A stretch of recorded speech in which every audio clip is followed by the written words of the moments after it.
याद रखें, भारत पर अटैक करने के पहले एक बार नहीं 100 बार सोचें। हमारे मोदी जी का सीधा सीधा कहना है कि यदि वहां से गोली आएगी तो यहाँ से गोला जाएगा। पाकिस्तान को उसकी औकात पता चल गई। हिंदू भाइयों को केवल धर्म पूछ करके मार दिया गया। देश के नागरिक का ये फर्ज बनता है कि हम डंके की चोट पर सीना ठोक के भारत माता की जय बोलें कि यदि पाकिस्तान दोबारा ये गुस्ताखी करेगा तो पाकिस्तान के लिए बहुत हानिकारक होगा। एक तरफ कहते हैं हम तुम्हारे साथ खड़े हैं, दूसरी तरफ उनके मुख्यमंत्री विरोध करते। आप विदेश में जाते हो, विदेश में जाने के बाद पूरे दुनिया भर की मीडिया होती है, तो सोशल मीडिया होता है, और वहां जाकर के आप देश की बुराई कर रहे होते हो। तो कश्मीर हमारा पहले था, आज भी है, भविष्य में हमारा सदैव रहेगा। नमस्कार, मैं अमनीसा पाल आप सभी का स्वागत करती हूँ हमारे चैनल में। आपको बता दें कि भारत और पाकिस्तान के बीच में तनाव अभी भी जारी है। रक्षा मंत्री ने पहलगांव आतंकी हमले के बाद पहली बार हमारे जवानों से, और कहा जाए सिंदूर ऑपरेशन के बाद पहली बार हमारे जवानों से मुलाकात की, जिस दौरान उन्होंने कहा है कि सिंदूर ऑपरेशन सिर्फ कुछ टाइम के लिए रुका है, स्थगित किया गया है, लेकिन ये पूरी तरीके से अभी हमने अपनी ओर से ख़त्म नहीं किया है। और वहीं एक तरफ शहबाज शरीफ कह रहे हैं, पाकिस्तान में कह रहे हैं कि हम भारत से बात करना चाहते हैं, बात करने के इच्छुक हैं, हम कश्मीर को लेकर बात करना चाहते हैं, सिंधु जल समझौते को लेकर बात करना चाहते हैं। इन्हीं मुद्दों पर हम दिल्ली की जनता से बात करेंगे कि दिल्ली की जनता किस नजरिए से देखती है। क्या सच में हमें सिंधु जल समझौते पे बात करनी चाहिए?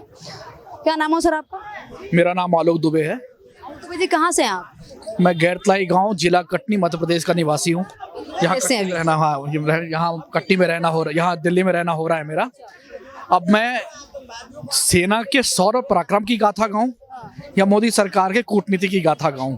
शुरू कहाँ से करूं, लेकिन अंत नहीं कर पाऊंगा। बोलने के लिए इतना है मेरे पास, जितना जितना आपको लगे उतना, है ना। शेर और सेना के शौर्य पराक्रम की यदि बात करूं तो घुस कर मारा है पाकिस्तान के अंदर। जो सबक सिखाया है इस बार, और मोदी सरकार ने जो गोहेड दिया है, पूरी छूट दी है सेना को कि इनको इस तरह से सबक सिखाओ कि अगली इनकी पीढ़ियां और अगली इनकी नस्लें याद रखें, भारत पर अटैक करने के पहले एक बार नहीं 100 बार सोचें। ये इन लोगों के जब अंदर अटैक होना शुरू हुआ, इसके बाद ये लोग गए ट्रंप के पास में मदद मांगने कि हमें बचाओ, हमें बचाओ। इसके बाद फिर इन्होंने खुद, इनके डीजीएमओ ने हमारे डीजीएमओ के साथ में संपर्क किया, तब जाकर के युद्ध रुका। और युद्ध अभी रुका नहीं है, ऑपरेशन सिंदूर जारी है। हमारे मोदी जी का सीधा सीधा कहना है कि यदि वहां से गोली आएगी तो यहाँ से गोला जाएगा, और गोला जाएगा तो इसका मतलब आप समझ सकती हैं कि क्या होगा पाकिस्तान का। अटल बिहारी वाजपेयी जी का कहना था कि हम थोड़ा सा हिस्सा भारत का गंवाने के लिए तैयार हैं, लेकिन यदि पाकिस्तान यदि हमको छेड़ेगा तो हम छोड़ेंगे नहीं। पाकिस्तान इस दुनिया के नक्शे में नहीं रहेगा, हम पूरा नेस्ता नाबूद करके रख देंगे पाकिस्तान को। बस मोदी जी इसी कगार पे चल रहे हैं क्या? कहने का मतलब ये है कि अटल बिहारी वाजपेयी जी तो कहते थे, मोदी जी ने उसको इम्प्लीमेंट किया है, उन्होंने करके दिखाया है। सारे देश को नहीं, सारी दुनिया को करके दिखाया है। पहलगाम हमले में जो हुआ वो बहुत ही निराशाजनक है। हमारे हिंदू भाइयों को केवल धर्म पूछ करके मार दिया गया। और सबसे बड़ी बात, मैं विपक्ष के साथ मैं कहना चाहूँगा कि हर बार वो ले दे करके सबूत के पीछे क्यों आ जाते हैं। जब हमारी एयर स्ट्राइक हुई, इसके बाद फिर अभी भी जो पहलगाम हमले में हमारे सेना ने जो पराक्रम दिखाया, अभी भी वो लोग सब सबूत ही मांग रहे हैं। और दूसरी चीज़, ले दे करके ये लोग हमेशा इस चीज़ के पीछे पड़ जाते हैं कि एक नारा दिया था अनुराग ठाकुर जी ने, देश के गद्दारों को गोली मारो सारों को। यदि देश में जो गद्दार हमारे पल रहे हैं उन्हें गोली ना मारे तो क्या हम उनकी आरती उतारे हैं? देश के गद्दारों को गोली मारने में क्या परहेज? हमें तो सीधा सीधा उन्हें गोली मारना चाहिए। और अभी भी नहीं, पहले भी देश। आपने शायद मैं बात कर रही हूँ तो आपने एक युवा को देखा था। सुना, मैंने उनको पूरी तरह से सुना। मुझे बिल्कुल ये उन्हीं लोगों के गुट से जुड़ा हुआ व्यक्ति लग रहा था, जिसको भारत माता की जय बोलने में शर्म आ रही थी, पाकिस्तान मुर्दाबाद बोलने में शर्म आ रही थी, हिंदुस्तान जिंदाबाद बोलने में भी शर्म महसूस कर रहा था। वो कितना संकुचित तरीके से वो बात कर रहा था। मैं शायद जिम्मेदारी याद दिलवा, ये आपको जिम्मेदारी याद दिलाने की जरूरत ही नहीं है। हर देश के नागरिक का ये फर्ज बनता है कि हम डंके की चोट पर सीना ठोक के भारत माता की जय बोलें। और जो हमारे साथ गद्दार है, चाहे वो देश में भले हमारे रह रहा हो, उसके हम इस नारे का समर्थन करते हैं कि हाँ, देश के गद्दारों को गोली मारो सालों को वाला जो नारा है बिल्कुल सही है। देश के गद्दारों की आरती नहीं उतारी जाएगी, उन्हें गोली मारना बिल्कुल जायज है। हम अनुराग ठाकुर के साथ हैं।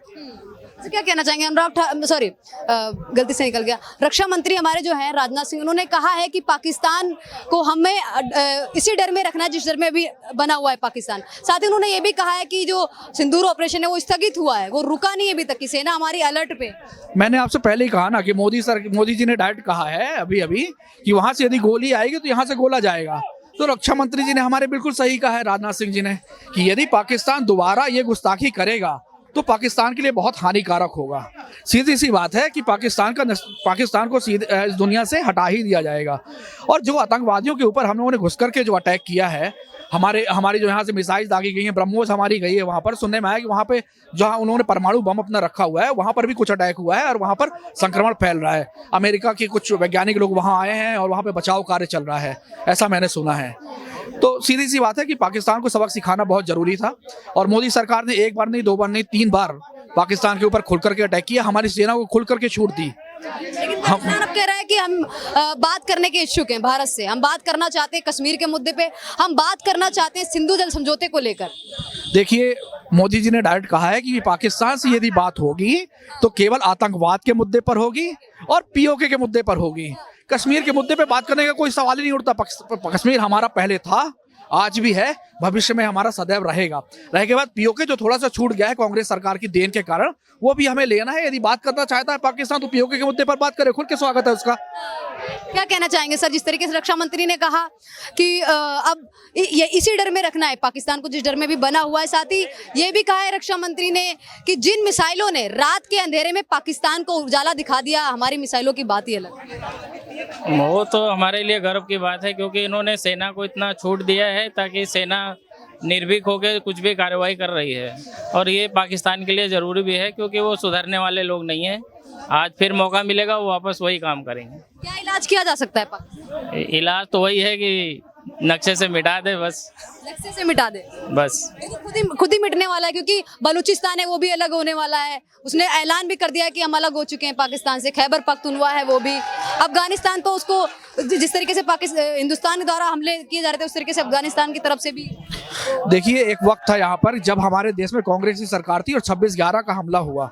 26/11 का जब हमला हुआ तो हमारी सेना पूरी तरह से तैयार थी पाकिस्तान पर अटैक करने के लिए, लेकिन वो सरकार, क्या बोलूं उसे मैं, शब्द तो बहुत ज्यादा है मेरे अंदर, भरे पड़े हैं गले तक। यदि मैं निकालने में आ जाऊंगा तो बहुत ज्यादा बेइज्जती हो जाएगी उन शब्दों की भी। उन्होंने सेना को गो अहेड ही नहीं दिया, सेना को अटैक करने का परमिशन ही नहीं दिया, नहीं तो हमारी सेना उसी टाइम पे ही उनके ऊपर अटैक कर देती। सीधी सी बात है कि आज की डेट पर वो पाकिस्तान, अभी सुनने में आया कि असम का एक सांसद है जो कांग्रेस का बहुत बड़ा नेता है, उसका नाम अभी मेरे दिमाग में आ नहीं रहा है। यहाँ वहाँ के जो मुख्यमंत्री हैं हेमंत विश्व शर्मा, मैं असम में तो रह करके आया हूँ, 7 साल मैंने असम रहा हूं मैं। तो उन्होंने खुल करके कहा है कि बिना वीजा के चुपचाप हमारे कांग्रेस का ये जो सांसद है ये वहां पर गया। उनके पिताजी मुख्यमंत्री भी रहे हैं, उनका नाम स्ट्राइक नहीं कर पा रहा हूँ, माफी चाहूंगा मैं, अभी उनका नाम अभी आ नहीं रहा है मुझे।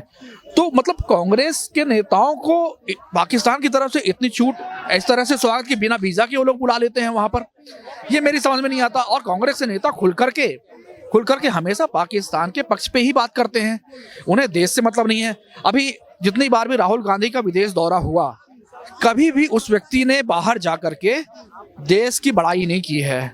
घर का बेदी लंका ढाए वाली जो कहानी होती है, बिल्कुल उसी तरह से राहुल गांधी के ऊपर इम्प्लीमेंट किया जा सकता है। जब भी वो देश के बाहर जाएंगे कहते हैं कि घर की बात घर में रहना चाहिए, यदि घर में कोई बुराई है, यदि पिता से भाई की या भाई से यदि बुराई होती है तो घर के दीवार के बाहर वो बातें नहीं जानी चाहिए। ये चलिए ठीक है, देश में जो चीजें हो रही हैं आप यहाँ पर बैठ करके मुद्दे को उठाओ, आप प्रधानमंत्री के पास गुजारिश करो, उन मुद्दों को मिलकर के निपटाया जाएगा। आप विदेश में जाते हो, विदेश में जाने के बाद पूरे दुनिया भर की मीडिया होती है, सोशल मीडिया होता है, और वहां जाकर के आप देश की बुराई कर रहे होते हो।